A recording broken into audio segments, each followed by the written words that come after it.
সূরা হুজরাতের 12 নম্বর আয়াতে আল্লাহ রাব্বুল আলামিন সমাজের একটা অনেক বড় মারাত্মক রোগ নিয়ে আলোচনা করেছেন। যেই রোগকে দূর করার জন্য মুহাম্মদুর রাসূলুল্লাহ সাল্লাল্লাহু আলাইহি ওয়াসাল্লামকে দুনিয়ার জমিনে পাঠিয়েছেন। সূরা হুজরাতের আয়াত তেলাওয়াত করেছিলাম, 12 নম্বর আয়াতের ব্যাখ্যা অন্য একটা আয়াত। আবার প্রথমত আল্লাহ তাআলা বলছেন, বলে দেওয়ার পরে অন্য জায়গায় ব্যাখ্যা করে দিয়েছেন। প্রথমে কি বলছেন? আল্লাহ তাআলা বলেন, ইয়া আইয়ুহাল্লাযীনা আমানু ইজতানিবু কাসীরাম মিনায-যন্ন ইন্না বা'দায-যন্নি ইসমুন। এই কথার ব্যাখ্যা অন্য জায়গায় আল্লাহ তাআলা বলেন, অন্য জায়গায় আল্লাহ রাব্বুল আলামিন বলেন, হুয়াল্লাযী খালাক হুয়াল্লাযী বা'আসা ফিল উম্মিয়িনা রাসূলাম মিনহুম। আমি তোমাদের মধ্যে একজন রসুল পাঠিয়েছি। কি জন্য পাঠিয়েছেন আল্লাহ? আল্লাহ তাআলা বলতেছে, বা'আসা রাসূলাম উম্মিয়িনা রাসূলাম মিনহুম ইয়াতলু আলাইহিম আয়াতি। আমি তোমাদের কাছে রসুল পাঠিয়েছি এই জন্য তোমাদেরকে কোরআনে কারীমের আয়াত তেলাওয়াত করে কোরআনের ব্যাখ্যা বিশ্লেষণ তোমাদেরকে শোনাবে। ওয়ায়ুযাক্কিহিম, তোমাদেরকে তাজকিয়া নফস করবে। আমরা মনে করি ক্যান্সার, বড় বড় রোগ মনে হয় এগুলো মানে রোগ। এগুলো রোগ না, স্বাভাবিক রোগ না। রোগের কথা তাফসিরে জালালাইন শরীফ, তাফসিরে মারিফুল কোরআন, তাফসিরে কুরতুবী বিভিন্ন কিতাবে লেখেন, ওয়ায়ুযাক্কিহিম, তাজকিয়া নফস দ্বারা উদ্দেশ্য হলো মানুষের মধ্যে কিছু বড় বড় রোগ আছে। হাসাদের রোগ, হিংসার রোগ, বিদ্বেষের রোগ, অহংকারের রোগ। এই সমস্ত রোগগুলো আল্লাহ রাব্বুল আলামিন দূর করার জন্য পয়গম্বরকে দুনিয়াতে পাঠিয়েছেন। ওয়ায়ুযাক্কিহিম ওয়ায়ুআল্লিমুহুমুল কিতাবা ওয়াল হিকমা, তোমাদের কাছে কোরআনের ব্যাখ্যা বিশ্লেষণ শোনাবেন, তোমাদেরকে পড়াবেন। ওয়ায়ুআল্লিমুহুমুল কিতাবা ওয়াল হিকমা, তোমাদেরকে ইলমে হিকমত, শরীয়তের জ্ঞান তোমাদেরকে শিক্ষা দেওয়ার জন্য আমি আমার বন্ধুকে দুনিয়াতে পাঠিয়েছি। এখন প্রশ্ন থাকবে, হে আল্লাহ রাব্বুল আলামিন কোরআনে কি বলছেন? সূরা হুজরাতের 1 নম্বর আয়াতে 12 নম্বর আয়াতে আল্লাহ রাব্বুল আলামিন বলেন, ইয়া আইয়ুহাল্লাযীনা আমানু ইজতানিবু কাসীরাম মিনায-যন্ন ইন্না বা'দায-যন্নি ইসমুন ওয়া লা তাজাসসাসু। মুমিনদেরকে আল্লাহ রাব্বুল আলামিন সম্বোধন করে বললেন, ইয়া আইয়ুহাল্লাযীনা আমানু, হে দুনিয়ার মানুষ সকল, তোমরা যারা ঈমান এনেছো, ইজতানিবু কাসীরাম মিনায-যন্নি, তোমরা মানুষের উপরে বিভিন্ন ধরনের ধারণা করা থেকে বিরত থাকো, মানুষের উপরে বদগুমানি করা থেকে বিরত থাকো। মানুষদের ব্যাপারে কোনো একটা কথা বলার আগে চিন্তা ফিকির করে কথা বলো। ইজতানিবু কাসীরাম মিনায-যন্নি ইন্না বা'দায-যন্নি ইসমুন ওয়া লা তাজাসসাসু। আল্লাহ রাব্বুল আলামিন বলতেছেন, কখনো কখনো তোমার ধারণা ভুল হতে পারে, কখনো কখনো ধারণা ভুল হতে পারে, কখনো কখনো সত্য হতে পারে। এই জন্য কখনো কখনো তোমার যেই ধারণা তুমি করেছো সেই ধারণা মিথ্যা হওয়ার কারণে গুনাহগার হবে তুমি। আল্লাহ তাআলা বলেন, ইজতানিবু কাসীরাম মিনায-যন্ন, অধিক পরিমাণে তোমরা বিরত থাকো মানুষের উপরে বিভিন্ন ধরনের ধারণা করা থেকে। ইন্না কাসীরাম মিনায-যন্নি ইসমুন ওয়া লা তাজাসসাসু, মানুষের উপরে তোমরা কখনো গোয়েন্দাগিরি করো না। আমাদের সমাজে কি নাই গোয়েন্দাগিরি করে? মানুষের পিছনে লেগে থাকে এরকম সমাজে লোক নাই? আছে। কোরআনে কারীম আল্লাহ রাব্বুল আলামিন, লা তাজাসসাসু, জাসুসি করো না, গোয়েন্দাগিরি করো না মানুষের পিছনে। ওয়ালা তাবাগাদু, মানুষের পিছনে লেগে থাকো না। এটা হলো হাদিসের ইবারত। কোরআনে কারীম বলেন, ওয়ালা তাজাসসাসু ওয়ালা ইয়াগতাব বা'দুকুম বা'দা, কোন বিষয় নিয়ে মানুষের পিছনে পড়ে থেকো না। আইয়াহবাতা আমালাকুম, আল্লাহ তাআলা তোমার সমস্ত আমলকে ধ্বংস করে ফেলবেন। আল্লাহ তাআলা তোমার সমস্ত আমল ধ্বংস করে ফেলবেন। যত ইবাদত বন্দেগী করো না কেন, সমস্ত ইবাদত বন্দেগী সামান্য ত্রুটির কারণে, না জানার কারণে, অজ্ঞতার কারণে, মূর্খতার কারণে আল্লাহ রাব্বুল আলামিন তোমার সমস্ত ইবাদতকে কেড়ে নেবেন। বড় দুঃখ লাগে আজকে মানুষের যখন ক্যান্সার হয়, হয় না? কথা বললে আমি কথা বলতে মজা পাবো। মানুষের যখন ক্যান্সার হয়, বাহিরের রাষ্ট্রে যায়, এক পর্যায়ে কি করে? ভিটা বিক্রি করে, বাড়ি বিক্রি করে, গাড়ি বিক্রি করে, তার স্ত্রীর মহা মূল্যবান স্বর্ণ বিক্রি করে ফেলে, করে কিনা? করে ফেলে। কিসের জন্য? চিকিৎসার জন্য। কি সমস্যা? হুজুর ক্যান্সার আক্রান্ত। পাঠাইছে কোথায়? ইন্ডিয়াতে, লন্ডনে পাঠাইছে চিকিৎসার জন্য। তো লন্ডনে চিকিৎসার জন্য পাঠায়, তার বাড়ি ঘর যা আছে সব বিক্রি করে ফেলে শুধুমাত্র ক্যান্সার নামক এই রোগ থেকে মুক্তি পাওয়ার জন্য। আল্লাহ রাব্বুল আলামিন দুনিয়ার মানুষকে সম্বোধন করে বলেন, ও দুনিয়ার মানুষ, তোমরা মনে করছো ক্যান্সার নামক এই রোগ সবচেয়ে মারাত্মক? বলে না না, ক্যান্সার নামক রোগ সবচেয়ে মারাত্মক না। সবচেয়ে ভয়াবহ রোগ হলো একজন মানুষ আরেকজনের পিছনে লেগে যাওয়া। একজনের পিছনে আরেকজন সমালোচনা করা হলো সবচেয়ে মহাপাপ। শুধুমাত্র ক্যান্সারকে আমরা মনে করি মহারোগ। এই রোগের জন্য আমরা আমাদের বাড়ি ঘরকে বিক্রি করে ফেলি। আমার বাবা সমতুল্য মুরব্বিয়ানে কেরাম, আমার যুবক বন্ধু, কথাগুলো চিন্তা করেন একটু। দুনিয়ার হায়াতে জিন্দেগি সামান্য নিয়ে আমরা দুনিয়াতে আসছি। আমরা যদি একে অপরের পিছনে লেগে থাকি, আইয়াহবাতু আমালাকুম, আল্লাহ রাব্বুল আলামিন তোমাদের সমস্ত আমল ধ্বংস করে ফেলবেন। আচ্ছা, যাই হোক, তো বলতেছিলাম, সমাজের মধ্যে মানুষ মনে করে সবচেয়ে বড় রোগ হলো ক্যান্সার। এই ক্যান্সার থেকে মুক্তি পাওয়ার জন্য বাহিরের রাষ্ট্রে যাওয়া হয়, তার বাড়িঘর বিক্রি করা হয়, সব কিছুই করা হয়, কিন্তু মানুষের পিছনে লেগে যাওয়া, মানুষের পিছনে জাসুসি করা, গোয়েন্দাগিরি করা, লেগে যাওয়া, সমালোচনা করা, এটা অনেক বড় একটা গুনাহ। হাদিসের মধ্যে রাসূল আকরাম সাল্লাল্লাহু আলাইহি ওয়াসাল্লাম বলেন, এটা এমন একটা গুনাহ, যদি কোনো ব্যক্তি দুনিয়াতে অনেক বেশি ইবাদত বন্দেগী করে, অনেক বেশি ইবাদত বন্দেগী করে, অথচ এই ইবাদত বন্দেগী ইন্তেকালের পরে যখন হাসরের ময়দান উঠবেন, অনেক আমল নিয়ে উঠবেন, অনেক আমল নিয়ে উঠবেন, কিন্তু দেখা যাবে মানুষের পিছনে লেগে যাওয়ার কারণে, হিংসা বিদ্বেষ করার কারণে, গীবত সাকাত করার কারণে যার হক নষ্ট করেছেন, সমস্ত আমলগুলো তাকে দিয়ে দিতে হবে। তাহলে খেয়াল করেন, ওই যে সমস্ত আমলগুলোর সম্পদ না, এগুলা দুনিয়ার যে সম্পদ, আপনার বাড়ি, আপনার গাড়ি, সবকিছু। অনুরূপভাবে আপনার যত সব আপনি কামিয়েছেন, সমস্ত সব হাসরের ময়দানে দেখবেন পাহাড়কে পাহাড় নিয়ে আপনি উঠছেন, অনেক ধনাঢ্য ব্যক্তি, কিন্তু ভিতরে যে আপনার একটা রোগ, যে রোগের কারণে আপনি জান্নাতে যেতে পারবেন না, আপনাকে প্রশ্ন করা হবে, সামনে যাইবা না, তোমার জন্য যাওয়া নিষেধ আসছে। তখন বলবে, কেন আমার এত স্বভাব? তুমি আগে তোমার কাফরা আদায় করে আসো। কাফরা কি? তোমার যে রোগ, এই রোগের চিকিৎসা করে আসো। বলে, আমার সমস্যা কোথায়? বলবে, তুমি দুনিয়াতে গীবত করেছিলে, তুমি শিকায়াত করেছিলে, তুমি অন্যের পিছনে লেগেছিলে, তুমি মানুষের সমালোচনা করেছিলে, মানুষের দোষ ত্রুটি নিয়ে তুমি বেরিয়েছিলে।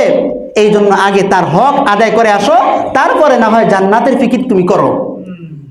তাহলে বোঝা গেল, দুনিয়ার সম্পত্তি সামান্য জিনিস। দুনিয়ার চিকিৎসার জন্য আপনি লন্ডন যান, আমেরিকা, শ্রীলঙ্কা যান, অথচ আপনার অন্তরের মধ্যে অনেক বড় একটা রোগ নিয়ে আপনি চলতেছেন ফিরতেছেন। একবারও কাউকে জিজ্ঞাসা করেন না, হে হুজুর, আমি যদি এই রোগ থেকে আমি মুক্তি না পাই, এই রোগ থেকে আমি চিকিৎসা না করাই, তাহলে আমার কি উপায় হবে হাসরের ময়দানে? একবারও আখিরাতের ডাক্তারদের কাছে আপনি জিজ্ঞাসা করলেন না। দুনিয়ার ডাক্তারদের কাছে গিয়ে বললেন, আমার এই রোগের সমস্যা, আমাকে ওষুধ দেন, কিন্তু আখিরাতের ডাক্তার ওলামায়ে কেরামদের কাছে কখনো গিয়ে বললেন না, হুজুর, আমার অহংকারের রোগ, আমার গীবতের রোগ, আমার হিংসার রোগ, আমাকে এই হিংসা থেকে কিভাবে মুক্তি পাওয়া যায়, আমার সেই ব্যবস্থা করেন। একবার কি বলছি আমরা? চিকিৎসার জন্য যাই নাই। এই জন্যই আমি বললাম, ইয়া আইয়ুহাল্লাযীনা আমানু ইজতানিবু কাসীরাম মিনাজ যন্নি ইসমুন। এই কোরআনের আয়াতের ব্যাখ্যা অন্য একটা কোরআনের আয়াত। আল্লাহ রাব্বুল আলামিন বলেন, হুয়াল্লাযী বাআসা ফিল উম্মিয়িনা রাসূলাম মিনহুম। হে দুনিয়ার মানুষ সকল, আমি তোমাদের কাছে আমার বন্ধুকে পাঠিয়েছি। কি জন্য পাঠিয়েছেন? আল্লাহ তাআলা বলেন, উম্মিয়িনা রাসূলাম মিনহুম ইয়াতলু আলাইহিম আয়াতি ওয়া ইউযাক্কিহিম, তাজকিয়া নফসের জন্য। তাহলে বোঝা গেল, কোরআনের আয়াত, হাদিস, রাসূল সব একটা আরেকটার কি তাফসীর। তাজকিয়া নফসের জন্য পয়গম্বরকে পাঠিয়েছেন। পয়গম্বরের পরবর্তী আল্লাহ রাব্বুল আলামিনের পক্ষ থেকে ইন্তেকালের আগে আগে রাসূল আকরাম সাল্লাল্লাহু আলাইহি ওয়াসাল্লাম উলামায়ে কেরামদের উপর আস্থা বিশ্বাস রেখে দ্বীন ইসলামের সমস্ত জিম্মাদারিগুলো উলামায়ে কেরামদের কাছে বুঝিয়ে দিয়ে গিয়েছেন। আমি বলতে থাকি তাহলে বলা শেষ হবে না, কিন্তু সময় কম। পয়েন্ট আমার একটা বিষয়, আল্লাহ রাব্বুল আলামিন কোরআনে কারীমের অন্য এক আয়াতে বলেন, আল্লাহ রাব্বুল আলামিন বলেন, ইন্না আরাদনাল আমানাতা আলাস সামাওয়াতি ওয়াল আরদি ওয়াল জিবাল ফাআবাইনা ইয়াহমিলনাহা ওয়া আশফাকনা মিনহা ওয়া হামালাহাল ইনসান। আল্লাহ তাআলা আসমানকে সম্বোধন করে বললেন, ও আসমান। জমিনকে সম্বোধন করে বললেন, ও জমিন। পাহাড়কে সম্বোধন করে বললেন, ও পাহাড়, আমার এই কোরআনটাকে তুমি ধারণ করো। আসমানি জ্ঞান, শরীয়তের জ্ঞান, কোরআনকে তোমার কাছে আমি রাখতে চাই। আসমান আল্লাহ রাব্বুল আলামিনকে অস্বীকার করে বলল, আল্লাহ তোমার এই কোরআনকে ধারণ করার ক্ষমতা আমার নাই।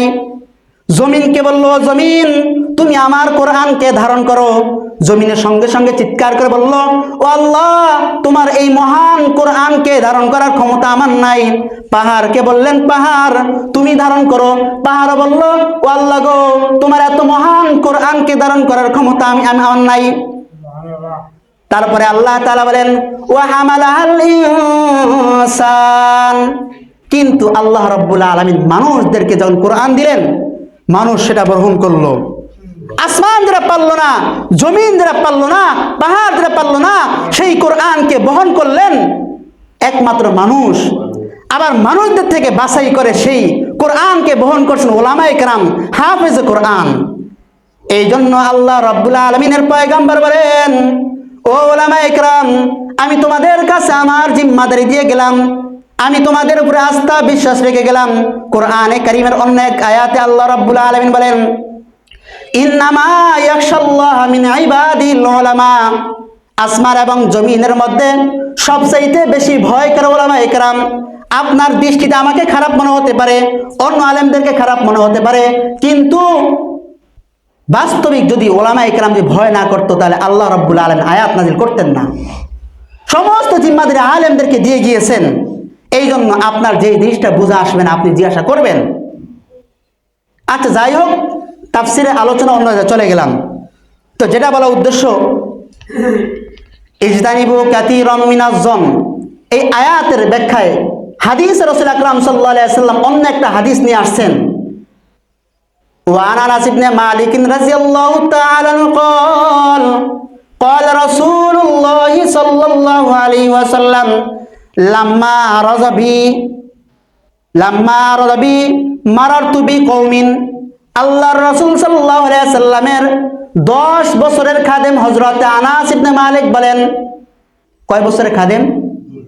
আল্লাহর নবীর 10 বছরের খাদেম আনাস ইবনে মালিক বলেন, আমি আল্লাহর পয়গম্বর সাল্লাল্লাহু আলাইহি ওয়াসাল্লাম থেকে শুনেছি, লাম্মা আরাদবি মারারতু বিকওমিন, আমাকে আল্লাহ রাব্বুল আলামিন মেরাজের রজনীতে উর্দু আকাশে নিয়ে গেলেন। বেহেশত এবং দোজখ সব কিছু আমাকে যখন ভ্রমণ করাইলেন, তারপরে কি হলো? আল্লাহর পয়গম্বর বললেন, মারারতু বিকওমিন, আমি এমন কিছু সম্প্রদায়ের পাশে দিয়ে চলতে লাগলাম। তখন দেখলাম ইয়াখমাশুনা উজুহাহুম ওয়া আবসারহুম, বলে সেই সমস্ত লোকদেরকে দেখলাম তারা নিজেদের চেহারাকে নিজের নখের মাধ্যমে আসর দিয়ে আঘাত করে করে রক্ত বের করছে, নিজের সিনা থেকে রক্ত বের করছে। রাহমাতাল লিল আলামিন সাল্লাল্লাহু আলাইহি ওয়াসাল্লাম প্রশ্ন করলেন, মানহুম ইয়া জিবরাইল, ও জিবরাইল এই সমস্ত লোক কারা যারা নিজের চেহারাকে নখের মাধ্যমে গোশতকে উপড়িয়ে ফেলছে, চেহারা ক্ষত বিক্ষত করে ফেলছে, রক্তাক্ত করে ফেলছে, এই সমস্ত লোক কারা? জিবরাইল আমিন বললেন, আল্লাযীনা ইয়াকুলুনা লুহুমান নাস, এই সমস্ত লোক হলো ওরা যারা দুনিয়াতে মানুষের পিছনে লেগে থাকতো, মানুষের দোষ ত্রুটি বলে বলে বেড়াইতো, মানুষের গীবত শেখাত নিয়ে পড়ে থাকতো। এটা হলো ওই সমস্ত লোক। এগুলো বলতেছি, এগুলো আমাকে বলতেছি, কথাগুলো এগুলো আমাকে বলতেছি। একটু চিন্তা ফিকির করেন, কথাগুলো অনেকবারে আলোচনা হয়, কারণ যেই রোগটা যত মারাত্মক সেই রোগের চিকিৎসা তত বেশি লাগে। লাগে কিনা বলেন, লাগে কিনা? লাগে। আমার এতে কি হিংসা নাই, অহংকার নাই, কিবির নাই? সকলকে আল্লাহ রাব্বুল আলামিন দিয়ে পাঠিয়েছেন, কিন্তু পয়গম্বরকে দেন নাই। আপনারা সকলে জানেন, কথা আসলে অন্যদিকে চলে যাবে। আল্লাহর পয়গম্বর সাল্লাল্লাহু আলাইহি সাল্লামকে যখন হালিমা সাদিয়া রাদিয়াল্লাহু তাআলা আনহার ছেলের সাথে যখন কোথায় গেলেন, দুধ চড়াইতে গেলেন, পয়গম্বর আরবি সাল্লাল্লাহু আলাইহি সাল্লামকে সাদা পোশাক পরিহিত একজন ব্যক্তি এসে তার ছিনা মোবারক কাটলেন। সেখান থেকে সব কিছু দুনিয়াবি সব কিছু বের করে দিয়ে সেখানে নূরের তাজাল্লি দিয়ে ভরপুর করে দিলেন। আল্লাহর পয়গম্বর সেটা কাটলেন, বোঝা গেল মানুষ হিসাবে প্রত্যেকের মধ্যে আল্লাহ রাব্বুল আলামিন দিয়ে রেখেছেন। এই জন্য আমার আমলকে যদি ঠিক রাখতে চাই, তাহলে একমাত্র হিংসা, বিদ্বেষ, অহংকার, গীবত, শিকায়েত থেকে মুক্তি ছাড়া আপনার আমল 2 টাকার দাম নাই আল্লাহর কাছে। হাজারো আপনি সিজদা করতে পারেন, হাজারো আপনি রুকু সিজদা করতে পারেন, বুজুর্গ সাজতে পারেন, খোদার কসম আপনার ইবাদতের 1 পয়সার কোনো মূল্য নাই। স্পষ্ট স্বয়ং রাহমাতুল লিল আলামিন সাল্লাল্লাহু আলাইহি সাল্লাম বলেন, আল্লাহ রাসূল সাল্লাল্লাহু আলাইহি সাল্লাম অন্য একটা হাদিসে বলেন, সমাজে দেখবে কিছু লোক অনেক বেশি ইবাদত বন্দেগী করে, তার নামাজ বেশি হবে, তার রুকু বেশি, সিজদা বেশি, সবকিছুই সে বেশি, অনেক আমল করবে, অথচ দেখবে সে একটা বড় গুনার মধ্যে লিপ্ত। সেটা কি? গীবত, শিকায়েতের রোগ। এই গীবত, শিকায়েতের মধ্যে লিপ্ত থাকার কারণে কালকে হাশরের ময়দানে অনেক আমলের পাহাড় নিয়ে যখন উঠবে, আপনারা সকলেই জানেন পুলসিরাত, জান্নাত এবং জাহান্নামের উপর দিয়ে একটি পুলসিরাত কায়েম করা হবে। পুলসিরাতের পাশে কিছু নিয়োজিত ফেরেশতা থাকবে। ফেরেশতা অনেককে যেতে দিবে, অনেককে বলবে আপনি এখানে দাঁড়িয়ে থাকেন, আপনার এই পুলসিরাত পার হওয়ার কোনো অধিকার নাই। জিজ্ঞাসা করা হবে, কেন, আমার কি অপরাধ, কি সমস্যা? তখন সঙ্গে সঙ্গে ফেরেশতারা বলবে, আপনি দুনিয়াতে গীবত, শিকায়েত করতেন, আপনার হিংসা এবং বিদ্বেষের কারণে অন্য একজন মানুষকে ক্ষতবিক্ষত করতেন, আপনি আপনার কাফারা দিয়ে যান। আপনি আপনার কাফারা না দেওয়া পর্যন্ত আপনার এই পুলসিরাত পার হওয়ার বিন্দু পরিমাণ অধিকার নাই। বস্তা চিনেন না? ব্যাগ, এই পাড়ের বস্তা, এই পাড়ের বস্তাতে যদি আপনি 10 মণ দুধ ডালেন, মাশাআল্লাহ এলাকায় অনেক দুধ পাওয়া যায়, 10 মণ দুধ কেন, 5000 মণ দুধ কেন, একটা পাড়ের বস্তায় রাখলে থাকবে তো নাকি? বেঁধে আপনার ঘরে নিতে পারবেন না? হাদিস নেওয়া যাবে না? পাড়ের যে বস্তা আছে না, এই বস্তার মধ্যে করে দুধ ঢাললে দুধ এখান থেকে বহন করে আপনার ঘরে নেওয়া যাবে? আমার ঘরে নেওয়া যাবে? নেওয়া যাবে না। অনুরূপভাবে ঘরের মধ্যে আপনার এয়ার কন্ডিশন, ঘরের মধ্যে আপনার এসি ফিট করা, গাড়ির মধ্যে আপনার এসি ফিট করা, যদি আপনার জানলাগুলো খোলা রাখেন, আপনি এসিগুলো চালু করে দেন, আপনার মসজিদ তো অনেক গরম ঠান্ডা থাকবে, ঠিক না? কি বলেন, ঠান্ডা থাকবে না গরম থাকবে? কেন? জানালা খোলা, বস্তা দিয়ে আপনার সকল দুধগুলো কেন পড়ে যায়? বলে ছিদ্র থাকার কারণে। আপনি আপনার আগে ছিদ্র বন্ধ করেন, আপনার সমস্ত আমলগুলো জমা থাকবে। আপনি আপনার ছিদ্র বন্ধ করবেন না, খোদার কসম আপনি যত আমল করেন না কেন, যত আপনি রুকু সিজদা করেন না কেন, আপনার বিন্দু পরিমাণ আমল সেখানে জমা হবে না, আপনার কোনো আমল জমা হবে না।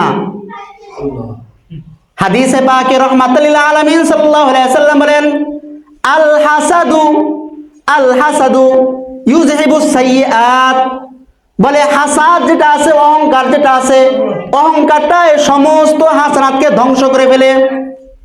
কি ধ্বংস করে ফেলে?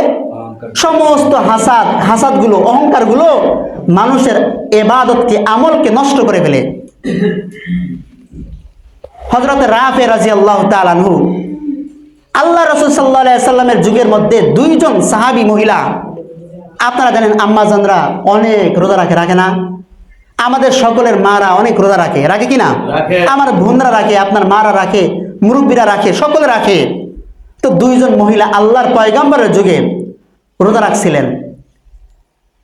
2 জন মহিলা রোজা রাখার পরে পরস্পরে 2 জন মিলে অনেক গল্প গুজব করতেছিলেন, কথোপকথন করতেছিলেন।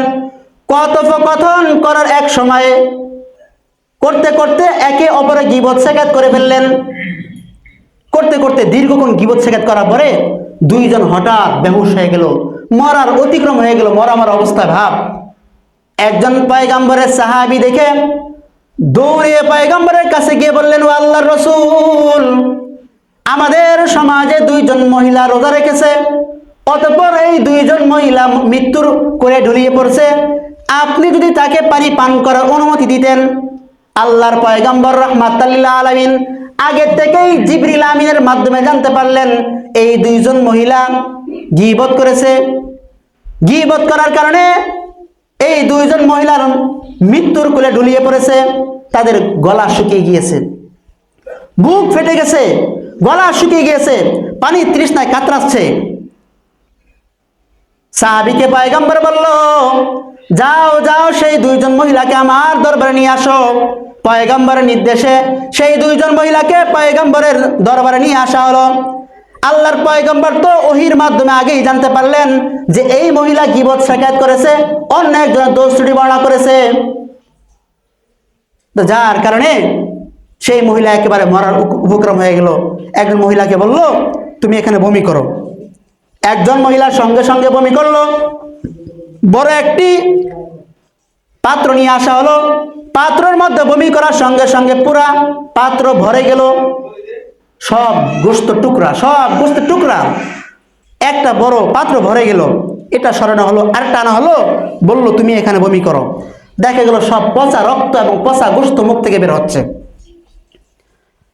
আল্লাহ রাসূল সাল্লাল্লাহু আলাইহি সাল্লাম সেই দুইজন মহিলাকে সম্বোধন করে বললেন, তোমরা হালাল খাবার থেকে পরিহার করেছো, হালাল খাবার খাওয়া ছেড়ে দিয়েছো, অথচ তোমরা পচা দুর্গন্ধ গোশত খাওয়ার কাজে লেগে গেছো।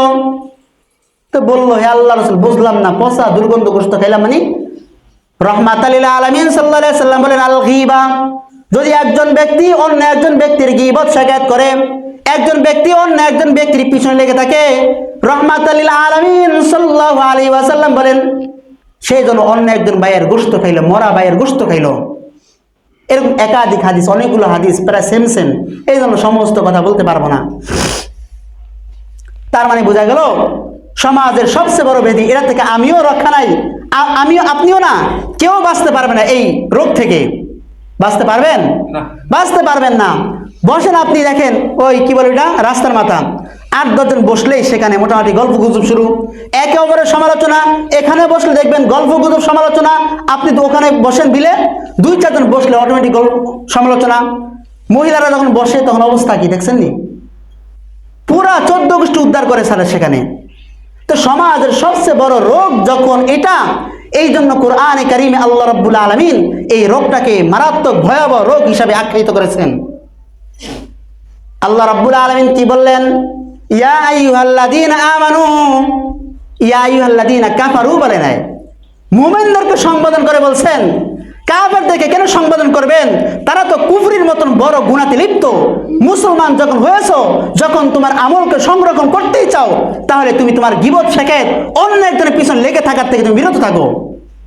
এটা যতদিন করতে পারবে না, খোদার কসম হাদিসের কথা বলতেছি, তোমার নামাজ রোজা হাজারও করতে পারবে, হাসরের ময়দানে হাজার ইবাদত বন্দেগী নিয়ে উঠবে, কিন্তু যার সমালোচনা করেছো সেই ব্যক্তির কাছে আপনার সমস্ত আমলগুলোকে জমা দিয়ে আপনার যেতে হবে জাহান্নামে।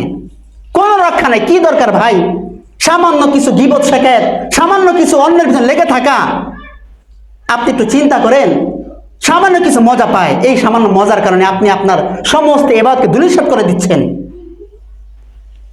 রাহমাতাল লিল আলামিন সাল্লাল্লাহু আলাইহি সাল্লাম বলেন, আল কাইয়িসু মান দানা নাফসাহু ওয়া আমিলা লিমা বাদাল মাউত ওয়াল আজিজু মান আতবা নাফসাহু হাওয়া ওয়া তামান্না আলাল্লাহ।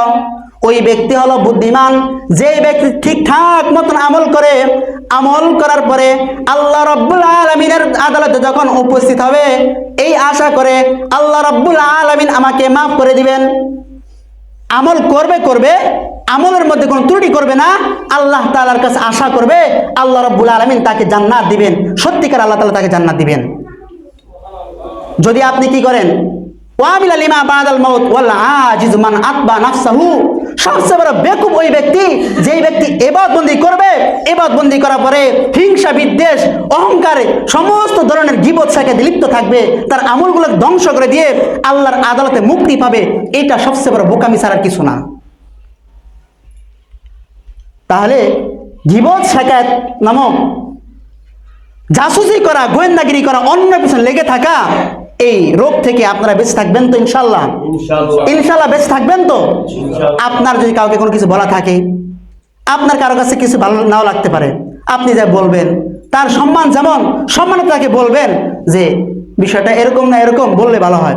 কিন্তু অন্য একজনের কাছে গিয়ে সমালোচনা করা, কারো ক্ষতি করছেন না, আপনি আপনার নিজের ক্ষতি করছেন, আপনার নিজে ক্ষতি করছেন। এই জন্য সমাজের মধ্যে কোনো সমালোচনা করবেন না, একে অপরের গীবত শাকায়াত করবেন না, একে অপরের প্রতি হিংসা বিদ্বেষে রেখে থাকবেন না যতটুকু পারেন। তার মানে এই না যে আমি সম্পূর্ণ বেঁচে আছি, এই না। আল্লাহি সর্বপ্রথম কথাগুলো আমি আমাকে বলছি। প্রতিদিন চিন্তা করি, অল্প কিছু আল্লাহ রাব্বুল আলামিন হায়াত জিন্দেগি দিয়েছেন, বিভিন্ন রোগে আক্রান্ত, টাকার অভাবে চিকিৎসা করতে পারতেছি না, কখন চলে যেতে হয় কসমকে বলছি। অনেক ভয় লাগে, ঘুমের থেকে উঠার পর একটা ভয় লাগে, ভাবতে আর বুজুর্গি করেন না, না আল্লাহর কসম বুজুর্গি বলতে কিছু না। আপনি নিজে কল্পনা করেন কয়দিন আপনি বাঁচবেন কোন তো? আমি একদিন একটা আলোচনা করছিলাম, আপনার যখন গ্যাস্ট্রিক রোগে আক্রান্ত, ক্যান্সার রোগে আক্রান্ত, কাশি, যখন আপনি ঠান্ডা কাশিতে আক্রান্ত, প্রত্যেকটা আজরাইলের পক্ষ থেকে আপনাকে একটা নোটিশ, আপনাকে কি একটা নোটিশ, ভয় লাগতেছে তখন আপনার সামান্য রোগের কারণে চলে যেতে হয়, আমাকে চলে যেতে হয়। এই জন্য হিংসা নয়, বিদ্বেষ নয়, জীবত নয়, শেকায়ত নয়, এগুলো থেকে আমরা বেঁচে থাকবো ইনশাল্লাহ। যদি আমরা আমাদের এই সমস্ত এগুলো থেকে বেঁচে থাকতে পারি। ইবনা সাইয়্যাত, মানুষের সমস্ত হাসাদ, কিবির, এই সমস্ত এগুলো ধ্বংস করে দেয় কে? হিংসা ধ্বংস করে দেয়, গীবত শেখায় ধ্বংস করে দেয়, অন্যর পিছন লেগে থাকা এগুলো ধ্বংস করে দেয়। অনুরূপভাবে সমাজে আরেকটা বড় রোগ, সেটা হলো মুখের রোগ। কিসের রোগ? আপনি হাদিসের এবারত দিয়ে লক্ষ্য করলে বুঝবেন। আমাদের ওস্তাদ মুহতারাম, যখন আমরা মেশকাত জামাতে পড়ি, তখন আমাদের ওস্তাদরা বলতেছেন, যখন আমরা সাথীদের মধ্যে কথোপকথন করি, 100 ছাত্র থাকলে সেখানে কি সমস্যা হয় না? বলে না, হয় কি না? 100 মায়ের 100 সন্তান, এক একজনের এক এক মেজাজ। তখন আমাদের ওস্তাদে মুহতারাম আল্লামা রবিউল হক সাহেব হুজুর দামাত বারকাতুহুম মেশকাত শরীফের ক্লাসে আমাদেরকে বলতেন, তখন হাদিসে রাসূল সাল্লাল্লাহু আলাইহি সাল্লাম বলছেন, আমাদেরকে এই কথা বলতে, কাকে বলা হয়? মুসলমান নামাজ পড়লে মুসলমান না, রুকু করলে মুসলমান না, সিজদা করলে মুসলমান না, অন্যান্য বিধান পালন করলে মুসলমান না। আল্লাহর পয়গম্বর মুসলমানের ব্যাখ্যা দিয়েছেন, আল মুসলিমু মান সালিমাল মুসলিমুনা। একজন মুসলমান যখন অন্য একজনের কাছ থেকে নিরাপদ থাকে, কিসের থেকে? বলে মিল লিসানি। সর্বপ্রথম শব্দ নিয়ে আসছে লিসান, মুখের কথা নিয়ে আসছে। তারপর বলছে হাতের কথা। কিসের কথা আনছে? আল মুসলিমুনা মান সালিমাল মুসলিমুনা মিল লিসানি ওয়াদি। মুসলমান কারা? মুসলমান ওই ব্যক্তি যেই ব্যক্তি থেকে অন্য একজন ব্যক্তি মুখের আঘাত থেকে রক্ষা পায়, যার কথার মাধ্যমে, যার আচরণের মাধ্যমে অন্য একজন মানুষ কষ্ট পায়, সেই ব্যক্তি মুসলমান না। আল্লাহর পয়গম্বর হাদিসে বলছেন, আমি যদি করি আমি মুসলমান না। দ্বিতীয়ত হলো ওয়াদি, যে ব্যক্তির হাতের কারণে কষ্ট পায়, যে ব্যক্তির হাত থেকে সমাজের বৃদ্ধ বিদ্যা, সমাজের যুবক, সমাজের বাচ্চা, সমাজের নারী কেউ নিরাপদ না। আল্লাহর পয়গম্বর বলেন সেই ব্যক্তি মুসলমান না। তাহলে দুইটা কথা বলছে। কয়টা কথা? মুসলমানের দুইটা কাজ হলো মারাত্মক। একটা হলো মুখ। আমি প্রায় সময় বলে থাকি, জারাহাতুস সিনানি লাহালতিয়ামু ওয়ালা ইয়ালতামু মা জারাহাল লিসানু। আপনি মুখের মাধ্যমে একটা কথা বলবেন, এটা অন্তরে লেগেই থাকবে, এটা ভোলার মতন না। আপনি থাপ্পড় লাগিয়ে দিলে থাপ্পড়টা ভুলা যায়, কিন্তু আপনার মুখের আচরণ, মুখের কথা এটা মিশার মতন না। এই জন্য আম্বিয়া কেরাম প্রত্যেকটা কথা চিন্তা ফিকির করে সাহাবায়ে কেরামদের কাছে বলতেন। সাহাবায়ে কেরাম তাবিনদের কাছে বলতেন, সতর্কতার সাথে হাদিস বর্ণনা করতেন। একটা কথা মুখের মাধ্যমে, মুখ ফসকে তারা বের করতেন না। এই জন্য সমাজ যেন কোনো ব্যক্তি কারো কথার মাধ্যমে, কারো হাতের মাধ্যমে কষ্ট না পায়। যদি আপনার হাতের মাধ্যমে কষ্ট পায়, তাহলে পয়গম্বর বলছেন, মুসলমানের ব্যাখ্যা পয়গম্বর দিয়েছেন কি, একজন ব্যক্তি যেন অন্য একজন ব্যক্তির হাতের মাধ্যমে কষ্ট না পায়, মুখের মাধ্যমে কষ্ট না পায়। সমাজ যদি কোনো একজন ব্যক্তি খারাপও হয়ে থাকে, তাকে আমার ডাকা আমার জন্য উচিত, আপনার জন্য উচিত, প্রত্যেকের জিম্মাদারি। একজন ব্যক্তি যদি খারাপ হয়ে থাকে তাকে ডেকে আনা, বলা, এই নামাজ পড়তেছ না কেন, তাকে বলা। কিন্তু আমি নামাজ পড়তেছি, আমি যদি বলি লোকটা হলো মুনাফিক, সে কেমন মুসলমান, করে কিনা মানুষ? আমরা যারা নামাজ পড়ি, আমরা মনে করি যারা নামাজ পড়ে না তারা মানুষই না, মানুষের জাতও না, এমন এমন কিছু আমরা মুখ দিয়ে উচ্চারণ করি। কারণ আমি সমাজে চলাফেরা করছি, সমাজ সম্পর্কে জানি, দূরের থেকে কথা শুনি, মানুষ কি বলে শুনি। এই জন্য একে অপরের প্রতি এমন একটা বিদ্বেষ থাকে, আরে সে নামাজ পড়ে, সে কি মুসলমান? মুসলমান তাকে বলা যাবে না। এই এমন এমন আজগুবি আজগুবি কিছু কথা বলে না, এই আজগুবি আজগুবি কথা বলে তার যতগুলো এবাদ করছে সমস্ত এবাদ নষ্ট করে ফেলে। তা আপনি এবাদবন্দি করছেন ভাই, আপনাকে আল্লাহ তাআলা সুযোগ দিছে, নামাজ পড়ছেন, ভালো কথা, আমাকে সুযোগ দেয় নামাজ পড়তে পারি নাই, তো ওদেরকে নিয়ে তো সমালোচনা কেন? কন এটা কি ভালো জিনিস? যারা নামাজ পড়তে পারবে না তাকে আপনার জন্য দায়িত্ব কর্তব্য হলো তাকে বোঝানো, বাবা নামাজ ছেড়ো না, নামাজ পড়তে আসো, নামাজ না পড়লে কি ভয়াবহ গুনাহ, তাকে বলা, তাকে জানানো, কিন্তু তাকে বিশুদ্ধ না করা, তাকে বাজে মন্তব্য না করা, তার দিকে বাজে নজরে না তাকানো, তাকে ভালো নজরে তাকানো, তাকে বোঝানো, তাকে মুজে নিয়ে আসা। এই জন্য রাহমাতুল লিল আলামিন সাল্লাল্লাহু আলাইহি ওয়াসাল্লাম বলেন, ইন্নার রাজুলা লা ইয়ামালু আমালা আহলিল জান্নাহ ওয়া ইন্নাহু মিন আহলিন নার। সমাজে কিছু মানুষ আছে যারা ইবাদত বন্দেগী করবে কিন্তু তারা হলো জাহান্নামী। পয়গম্বর কি বলছেন? ইন্নার রাজুলা লা ইয়ামালু আমালা আহলিল জান্নাহ। সমাজে কিছু লোক আছে যারা জান্নাতবাসীদের আমল করবে, মানে কি জান্নাতি লোক যে কাজকর্ম করবে, নামাজ পড়ে, রোজা রাখে, হজ করবে, যাকাত দিবে, অনুরূপভাবে গীবত শিকায়ত থেকে দূরে থাকবে, সমস্ত কাজই করবে, ওয়াইন্নাহু মিন আহলিন নার, সে হলো জাহান্নামী। পয়গম্বর কি বলছেন? ওয়াইন্নাহু মিন আহলিন নার, সে হলো জাহান্নামী। কেন জাহান্নামী? তারপর আবার বলছেন ওয়াইন্নার রাজুলা লা ইয়ামালু আমালা আহলিন নার ওয়া ইন্নাহু মিন আহলিল জান্নাহ। আমাদের সমাজে অনেক লোক আছে যারা দেখবেন পাপাচার করে বেড়ায়, গুনার কাজ করে, বিভিন্ন গুনাতে লিপ্ত। পয়গম্বর বলেন ইন্নাহু মিন আহলিল জান্নাহ, সে তো জান্নাতবাসী। তা আপনার কাছে হয়তো অবাক লাগতে পারে, কেন? বিষয়টা সমাধান কি? আল্লাহ রাসূল সাল্লাল্লাহু আলাইহি ওয়াসাল্লাম হাদিসের সর্বশেষ এবারতে বলেন,